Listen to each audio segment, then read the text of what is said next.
love my songwriting. If somebody said you can only do one thing for the rest of your life, what's it going to be? I'd say, well, I guess I'll just write songs. People have often said, nobody's going to take you serious as a songwriter. Nobody's going to take you that serious because you look cheap. Even Chet Atkins, my dear friend and a fellow that's world famous, he loved me to death, but he'd say, Dolly, you need to tame down your look because people are not going to ever know, that you're a great songwriter or whatever. I said, well, I don't claim to be that smart. I'm smart enough, I'm smart enough, but I wouldn't say that I'm intelligent, but I'm smart as I want to be.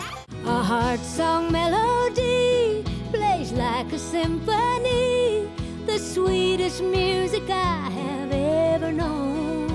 I think when you're a songwriter, you're touched and moved by everything. And when I was very young, very, very young, even like 7, 8, 9 years old, playing that guitar, I was writing some really serious, heartbreaking songs. Not that I'd ever experienced it, but of course, puppy love is real love too. I mean, it's like I remember, just having sweethearts or boyfriends. If you get your feelings hurt, it hurts as bad as it did when I was growing up. Your beauty is beyond compare, with flaming locks of auburn hair, with ivory skin and eyes of emerald green.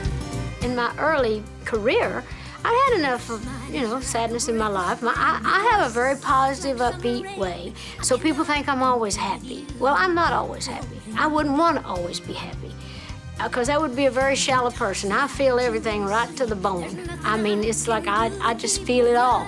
So I leave myself wide open because I'm a songwriter. I can't ever harden my heart just because it's been broken a few times, for whatever the reasons. It's not always, you don't always get a broken heart just because of some boy or some man or some woman if it's a girl. I mean, there are many kinds of broken hearts, and I'm a very sensitive person, so I write about it. I always try to have a tape recorder nearby because I never know when an idea is going to hit me for a song. I always have a notepad by every bed, even by the bathtub.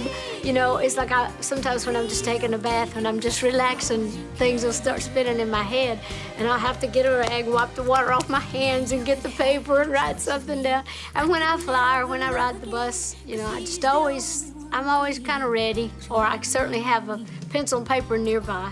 If I'm not writing about myself, I'm very involved in all of my friends and my family. If I see someone I love going through a really hard time, like a divorce or a broken heart, or just some really bad, days that they're having to deal with, I feel for them, and it makes me as sad almost as if it was happening to me, and in some ways more, because I feel like I could deal with it because I can get out and do stuff, or I can write it.